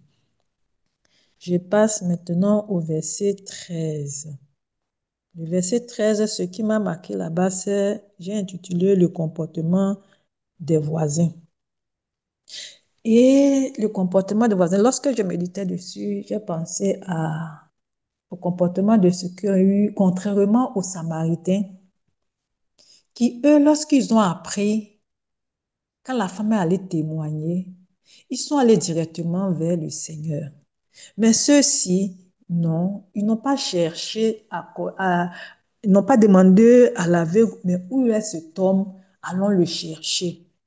Non, ils ont pris, ils l'ont envoyé chez les pharisiens, sachant déjà que les pharisiens ont des problèmes avec le Seigneur Jésus. Et que tout était interdit quand le verset va nous dire que tous ceux qui confessaient le nom du Seigneur là-bas, on les chassait. Ils savaient ça déjà. Ils savaient ce qu'il y a entre le Seigneur Jésus. Mais c'est là-bas qu'ils ont envoyé cet aveugle-là, et ce monsieur qui est guéri. Ils n'ont pas cherché le Seigneur. Ils n'ont pas cherché la vérité. Ils sont allés au contraire chez les pharisiens. Quand moi j'apprends quelque chose, est-ce que je vais à la source ou bien je vais ailleurs pour m'informer? C'est comme souvent les gens, ils apprennent quelque chose sur quelqu'un. Et c'est sur Internet, comme le frère Junior a l'habitude de dire, une fois il disait ça dans ses enseignements. Et les gens sont bons taper. Tibi Joshua est-il un serviteur de Dieu? C'est sur YouTube, vous partez demander si Tibi Joshua est un vrai serviteur de Dieu. Pourquoi ne pas aller devant le Seigneur, demander, poser la question à celui-ci que j'écoute, que j'ai entendu parler de lui, c'est ton serviteur ou pas? Non, c'est sur YouTube, c'est ailleurs. Alors que YouTube, là-bas, le marché central, comme maman Sarah l'appelle, il y a du tout et du tout. Ce que tu cherches pas, même tu vas trouver ça là-bas. C'est là-bas qu'on va demander. On ne va pas à la source. Le Seigneur Jésus qui est la source, on ne va pas là-bas. Quand on a des situations, on ne va pas là-bas, on va ailleurs, on va chercher ailleurs. Et ça, quand ça cogne maintenant, c'est là qu'on vient à la source pour chercher. Que le Seigneur nous aide à venir à lui, à venir nous ressourcer, à venir chercher la vérité auprès de lui et non ailleurs. Et je vais passer au verset 16. Le verset 16, lorsque l'aveugle a rendu son témoignage, où c'est devenu, maman Jenny aussi avait parlé de ça, la division. Et ça m'a rappelé c'est où le Seigneur a dit qu'il n'est pas venu, il est venu pour diviser. Il est venu pour diviser, il n'est pas venu pour envoyer la paix. Donc là où le nom du Seigneur Jésus sera prononcé, là où le Seigneur va se manifester, il y aura toujours division. Il y aura toujours division pour pouvoir séparer. Les pharisiens ont été séparés. Un groupe est allé seul. C'est dans ça qu'on peut comprendre pourquoi, d'où est sorti lui qui allait voir, comment il s'appelle? Le nom m'échappe. Il allait voir le Seigneur Jésus de nuit. Il allait voir le Seigneur Jésus de nuit pour Nicodème. Nicodème. Nicodème, voilà, merci. Nicodème est sorti des pharisiens. Donc, entre eux-mêmes là-bas, ils étaient déjà divisés. Mais à cause de l'orgueil, à cause de la gloire, à cause des on dit, ils étaient toujours ensemble. Mais là où le Seigneur va passer, il y aura toujours division. Dans nos familles, il y aura division. Quand le Seigneur, la bonne nouvelle, ce qui est une bonne nouvelle pour quelqu'un, va devenir une mauvaise nouvelle pour une autre personne. Dans la même famille, on va venir prêcher, on va venir annoncer l'évangile, on va venir présenter le Seigneur Jésus. D'autres vont accepter, d'autres ne vont pas accepter, et il y aura division. Il y aura division. Donc, j'ai intitulé ça, le Seigneur Jésus crée la division. Et il va toujours créer parce qu'il est venu pour séparer. Que le Seigneur soit glorifié. Je passe au verset 17 et que j'ai intitulé La réponse sans peur de l'homme aveugle qui a été guéri. Il n'a pas eu peur. Quand on lui a demandé, il n'a pas eu peur. Il ne connaît pas Jésus. Il ne le connaît pas. Parce que quand on lui a demandé, il dit l'homme qu'on appelle Jésus, lui ne le connaît pas. Ça, c'est au voisin, il a dit l'homme qu'on appelle Jésus. Mais devant les pharisiens, il a dit c'est un prophète. En tout cas, j'ai aimé. C'est un prophète. Il n'a pas tourné à gauche, il n'a pas tourné à droite. Il a dit que c'est un prophète. Contrairement à ses parents qui avaient peur de dire la vérité. Parce que ils ont su, ils ont vu ce que Jésus a fait de leur enfant, comment il est né aveugle, comment il est guéri. Mais il a peur d'aller à l'église comme les merveilles. Maman Jenny avait déjà parlé. La peur des autres, la peur, on dit la peur de la séparation, d'être rejeté. On voit Jésus, on voit la manifestation, une puissance, quelque chose qui ne s'est jamais fait. Ils ont eu peur, ils ont rejeté Jésus, ils ont eu honte de Jésus. Ils ont préféré la gloire des hommes. En tout cas, que le Seigneur m'aide à ne pas le rejeter, surtout à témoigner et à reconnaître ce qu'il fait pour moi et pour ma famille. Que j'ai ce courage-là de témoigner et de ne pas avoir peur, quel que soit ce que ça va me coûter. Quel que soit ce que ça va me coûter, parce que c'est ce qui arrive devant. C'est ce qui arrive devant. Que le Seigneur me fortifie déjà et fortifie chacun de nous, afin que lorsque le moment va arriver, nous n'ayons pas peur de pouvoir dire que c'est Jésus, c'est le Dieu que nous servons qui nous a fait cela. Que nous n'ayons pas peur. Que le Seigneur nous aide. Amen. Je vais passer au verset 18. Au verset 18, là-bas, j'ai intitulé Les parents convoqués. Ça m'a marqué parce que concernant cet aveugle-là qui a été guéri, les pharisiens ont eu la sagesse de convoquer les parents. Cette sagesse qu'ils n'ont pas eu de convoquer les parents de Jésus. Jésus était là au milieu d'eux. Et même ils ont dit, on connaît ses frères et ses sœurs. Mais ils ne les ont pas convoqués pour entendre, comme ils ont entendu celui-ci. Mais Jésus, votre enfant-ci, il est ceci, il est celui, ici, là. Voilà ce qu'il fait, voilà ce qu'il fait. Comment se fait-il? Comment il est né? Comment il est né? D'où il est né? Ils n'ont pas eu cette sagesse-là de convoquer Marie pour lui poser la question, pour en tirer, pour savoir d'où vient cet enfant et pourquoi il se comporte ainsi. Donc, c'est ce qui a attiré mon attention de la manière dont ils ont convoqué les parents de cet homme et n'ont pas convoqué les parents du Seigneur Jésus. C'est la question que je me suis posée. Je vais passer au verset 29. Connaître Jésus. Quand l'aveugle a parlé, il était étonné. L'aveugle était étonné. Bon, il n'est plus aveugle, mais bon, c'est resté comme ça. Il était étonné de savoir que ceux-ci ne connaissent pas Jésus. Et eux-mêmes, ils ont dit, celui-là, eux, ils connaissent Moïse, mais ils ne savent pas Jésus, ils ne connaissent pas, ils ne savent pas ce qu'il est. Et ça m'a mené à penser, tu peux être avec quelqu'un, vivre avec quelqu'un sans connaître la personne. Ceux-ci qui suivent Jésus matin, midi, soir, qui envoient des espions, qui sont à sa touche, partout où Jésus passe, ils sont présents. Il va manger chez les gens, ils sont là. Il est dans les champs avec ses disciples, ils sont là. Partout, pour l'accuser, ils sont présents. Mais ils ne le connaissent pas. Ils n'arrivent pas à connaître qui est Jésus parce qu'ils n'ont pas cette capacité de connaître qui est le Seigneur Jésus. On vit avec des personnes pendant des années. On peut vivre des années, passer toute son enfance, même sauter, sans connaître la personne.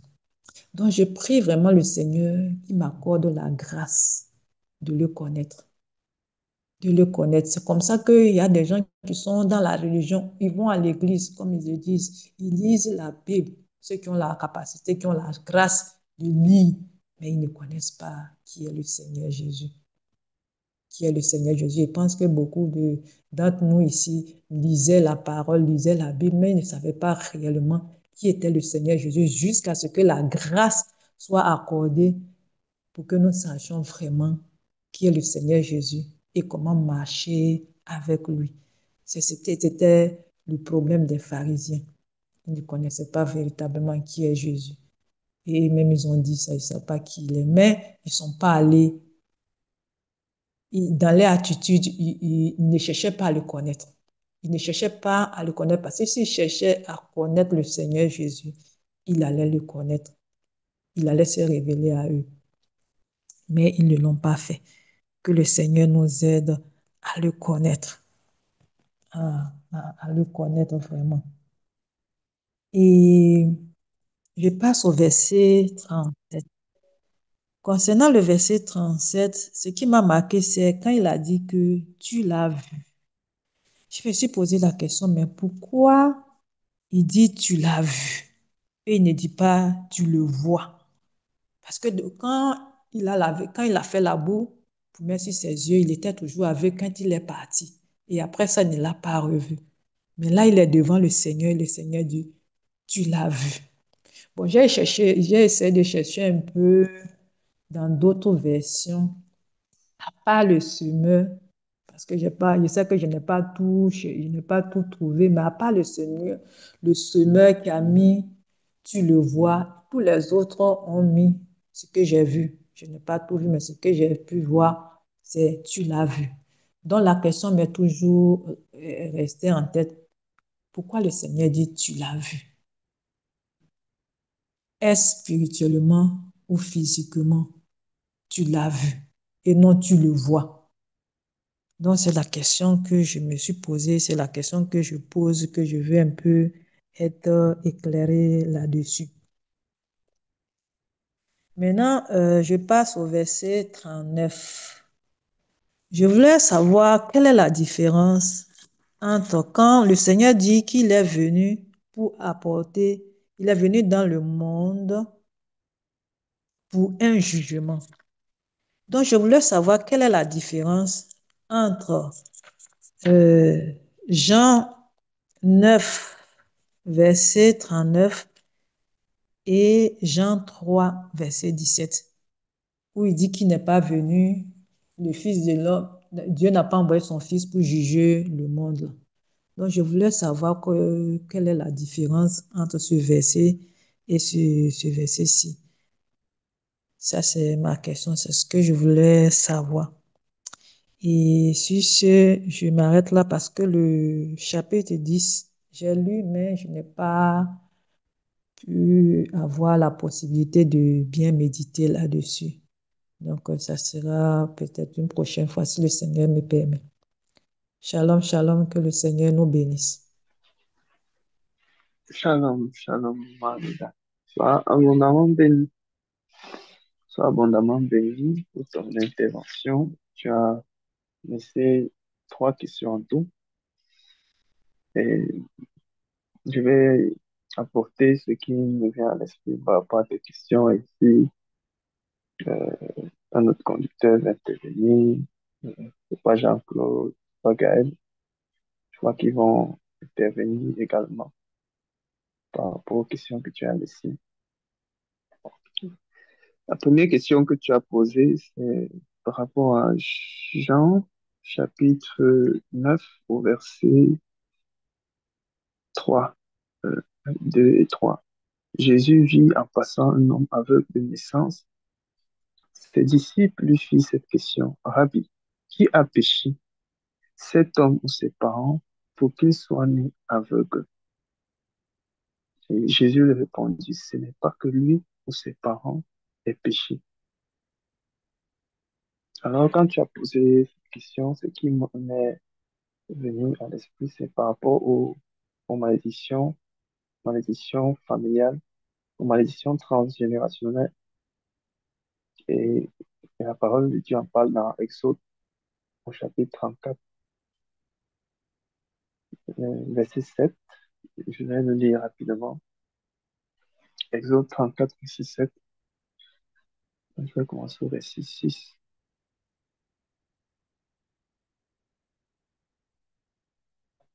Et l'Éternel passa devant lui et s'écria, L'Éternel, l'Éternel, Dieu miséricordieux et compatissant, lent à la colère, riche en bonté et en fidélité. Verset 7. Qui conserve son amour jusqu'à 1000 générations, qui pardonne l'iniquité, la rébellion et le péché, mais qui ne tient point le coupable pour innocent, et qui punit l'iniquité des pères sur les enfants, et sur les enfants des enfants, jusqu'à la troisième et à la quatrième génération.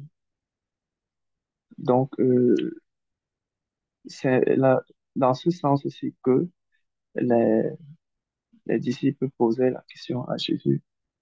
Bon, lui qui naît aveugle de naissance, est-ce que c'est parce que son père a eu à commettre un péché, sa mère, et puis voilà les conséquences sur l'enfant? Donc, est-ce que c'est une malédiction familiale? Est-ce que c'est un problème lié à un acte que ses parents avaient commis? Et maintenant, Dieu lui tient cet enfant-ci comme coupable. Donc, c'est dans ce sens-là qu'il posait la question. Et le Seigneur les a répondu que non, ce n'est pas que lui ou ses parents aient péché, mais c'est afin que les œuvres de Dieu soient manifestées en lui. Donc, ça, c'est ce qui me vient à l'esprit par rapport à la première question que tu as posée. Je crois que les autres conducteurs pourront ajouter quelque chose. Et la deuxième question que tu as posée, c'était par rapport à quoi? C'était par rapport à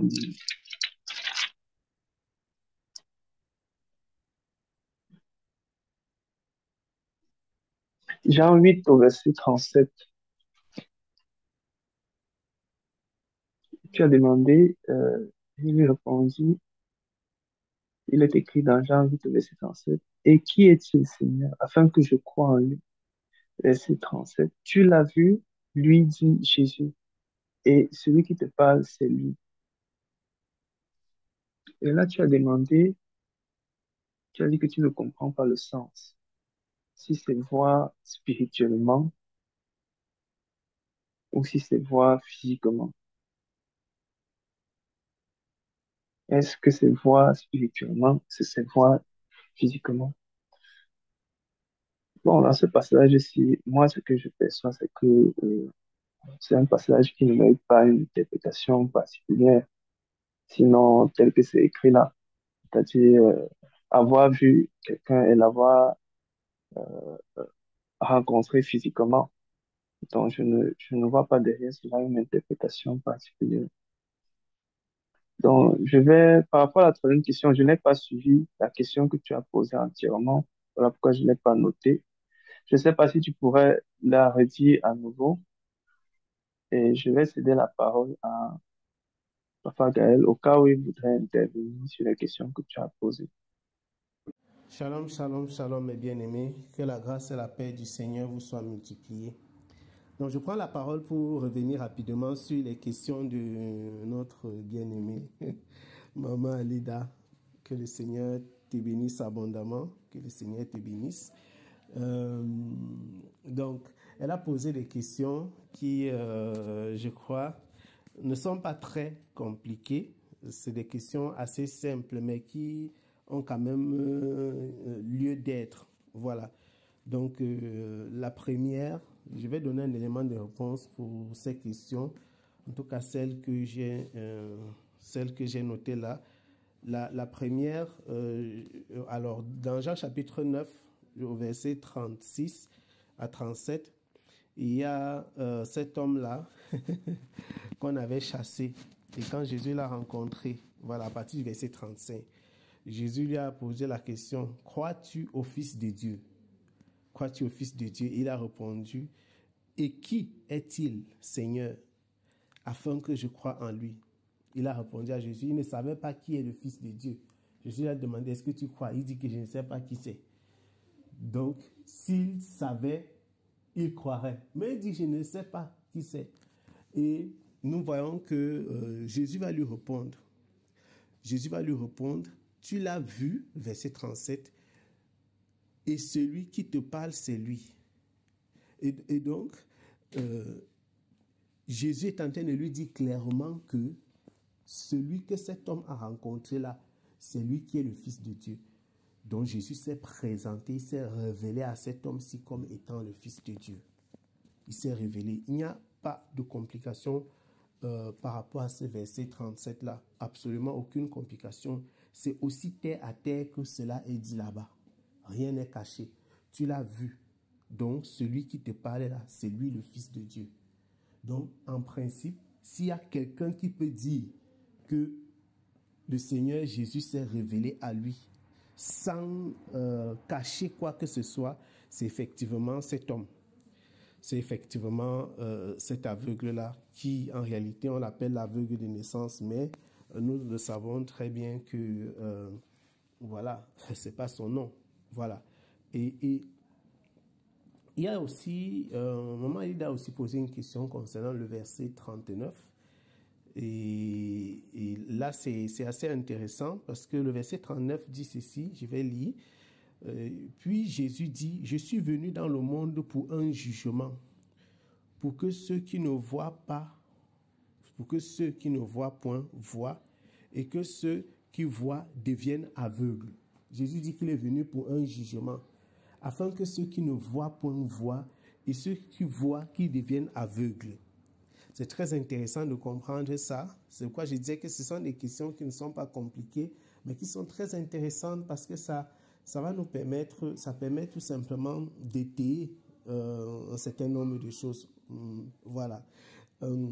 Si nous lisons par la suite ce que Jésus va dire dans ce livre de Jean chapitre 9, Jésus dira, on dira, quelques pharisiens qui étaient avec lui, ayant entendu ces paroles, lui dire, nous aussi, sommes-nous aveugles?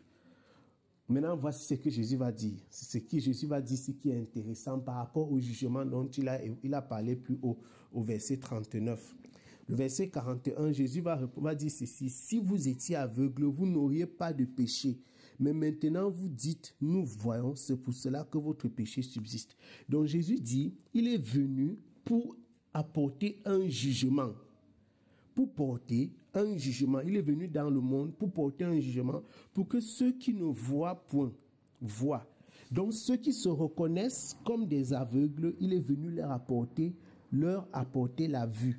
Celui qui se reconnaît comme malade, Jésus est venu lui apporter la guérison. En d'autres termes, simplement, celui qui sait qu'il est pécheur, Jésus-Christ lui tend la main pour le salut de son âme. Mais celui qui dit, je n'ai point de péché, je suis en paix avec Dieu, je n'ai pas de problème, il sera surpris. Et donc, la vie de Christ, nous retombons ici avec les différentes casquettes du Seigneur.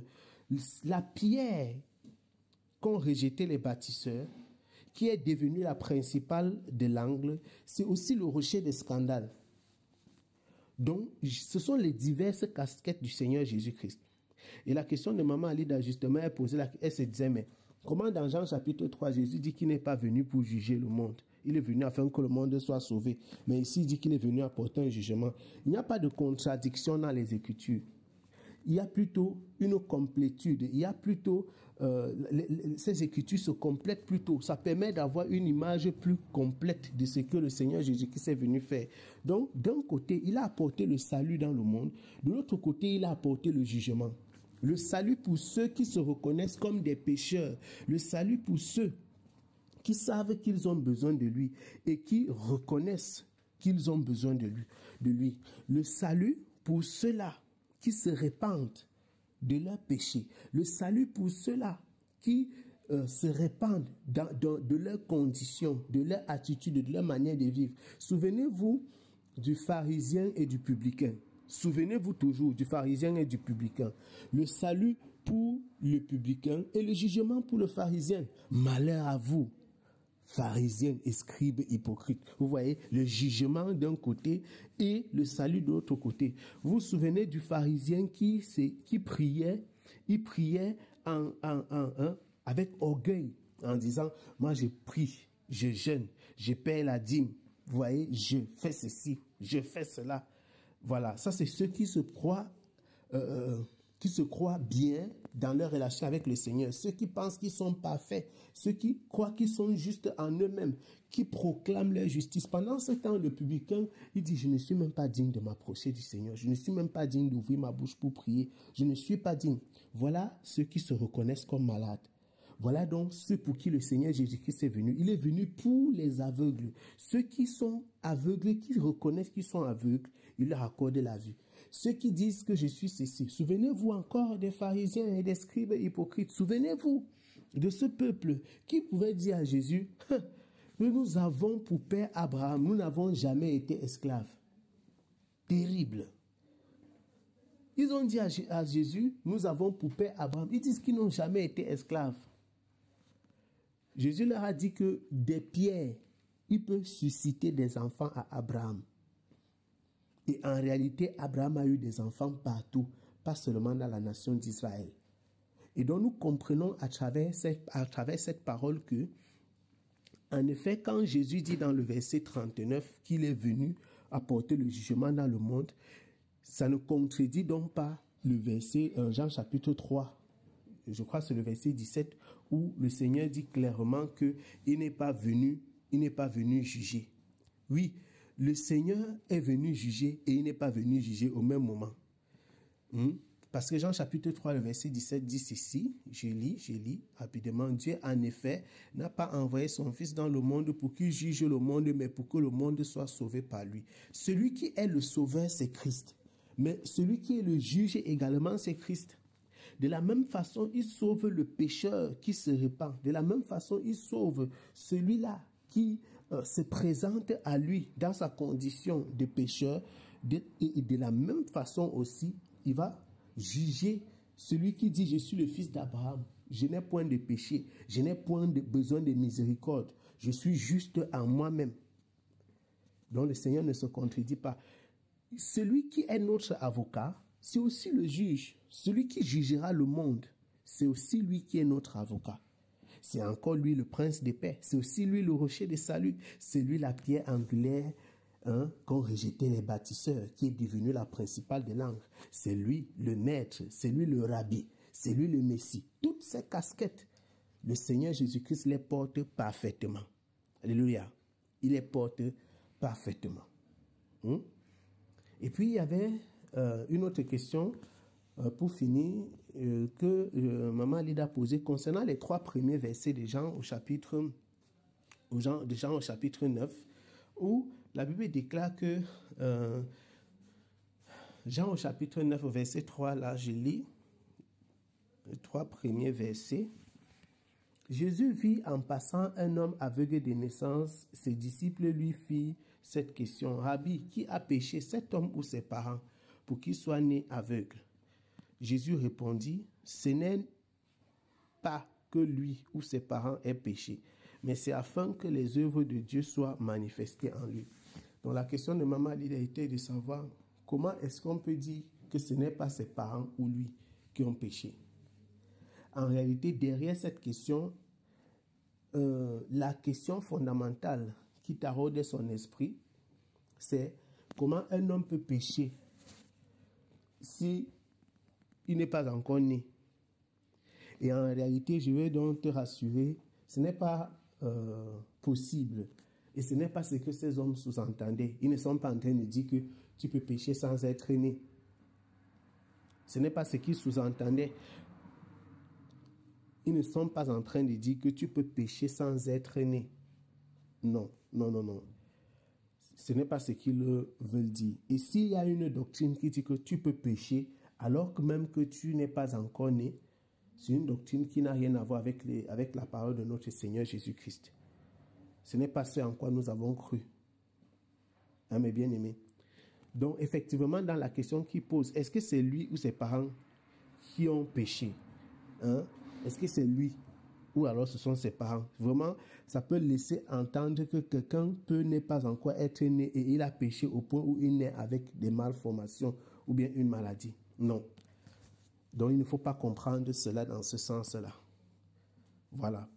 Maintenant, je voudrais souligner que effectivement, il peut arriver qu'on soit malade à cause de la faute de ses parents. Tu peux naître avec une maladie. Même si ce n'est pas à cause du fait que tu as péché, ça peut être à cause de tes parents. Les enfants peuvent porter sur eux le prix, le fardeau du péché de leurs parents. Dans Exode au chapitre 25, je lis ce qui est écrit là-bas. La parole du Seigneur déclare que le verset 5, alors le verset 4 et le verset jusqu'au verset 6. Verset 4 jusqu'au verset 6. Voilà, pour que ce soit plus clair. Du verset 4 au verset 6, il dit ceci. Tu ne te feras point d'image taillée, ni de représentation quelconque des choses qui sont en haut dans les cieux, qui sont en bas sur la terre et qui sont dans les eaux plus bas que la terre. Tu ne te prosterneras point devant elles et tu ne les serviras point. Car moi, l'Éternel, ton Dieu, je suis un Dieu jaloux qui punit l'iniquité des pères sur les enfants jusqu'à la 3e et la 4e génération de ceux qui me haïssent et qui fait miséricorde jusqu'en 1000 générations à ceux qui m'aiment et qui gardent mes commandements. Amen. Donc, le Seigneur dit clairement qu'il punit le péché des parents sur les enfants. Il punit le péché des parents sur les enfants. Donc, il est possible qu'un enfant puisse payer le prix du péché de ses parents. Ça, c'est dans les Écritures. Donc, ça, c'est possible. C'est possible. Mais que quelqu'un naisse avec un problème parce qu'il avait d'abord lui-même péché quand il n'était pas encore né. Non, ce n'est pas scripturaire. Donc je voudrais souligner cela et je voudrais rassurer Maman Lida que ce n'est pas parce que cet homme avait péché avant de naître. Voilà. Ou alors ce n'est pas parce que c'est possible. Ce n'est même pas possible. Ce n'est pas quelque chose qui est possible. Ce n'est pas quelque chose qui est possible. Donc je crois que cela dit, nous avons on a terminé. Après, je ne veux pas par là dire que tous les enfants qui naissent avec des malformations, c'est à cause de leurs parents. Hein. C'est pas ça. La preuve, cet enfant-ci était aveugle de naissance, mais ses parents n'avaient pas péché.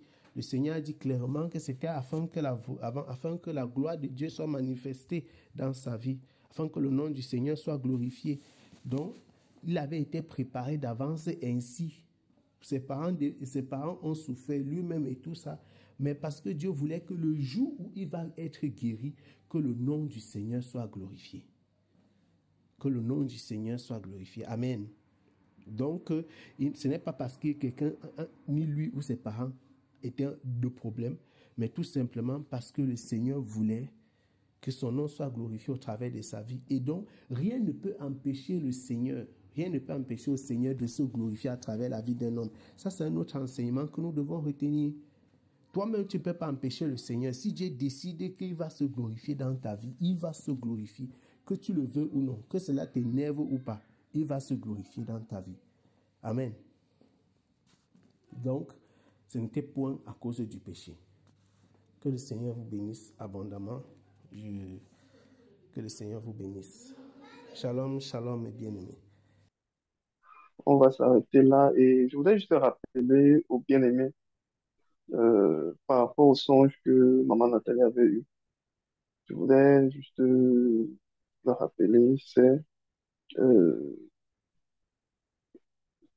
ce qu'on avait dit récemment, en fait, ce qu'on avait pris comme résolution récemment. Ça veut dire que euh, dans nos interventions, on n'est pas contraint de revenir sur les mêmes choses que quelqu'un a déjà abordées pour faciliter l'audition, l'écoute de ceux qui suivent après, en fait. Donc, c'est mieux d'intervenir sur différents aspects, des aspects qui n'ont pas été soumis, ou bien sur les mêmes aspects, mais voyons ça sous d'autres angles, pour qu'on ne puisse pas se répéter, quoi. Donc, ça, c'est ce que je voudrais dire. Et vraiment, que le Seigneur vous bénisse. Que le Seigneur bénisse chacun d'entre vous pour ses interventions, pour ses questions. Euh, Ça, c'est vraiment enrichissant. Parce que quand on intervient comme ça aussi, ça permet que on puisse, euh, les uns les autres, noter certaines choses qu'on n'avait pas pu remarquer. C'est-à-dire, tu peux méditer sur quelque chose et puis quelqu'un te le présente sur un autre angle, en fait. Ou bien tu peux méditer et puis un aspect, tu le lis, tu ne t'attardes pas dessus. Et quelqu'un d'autre s'attarde dessus.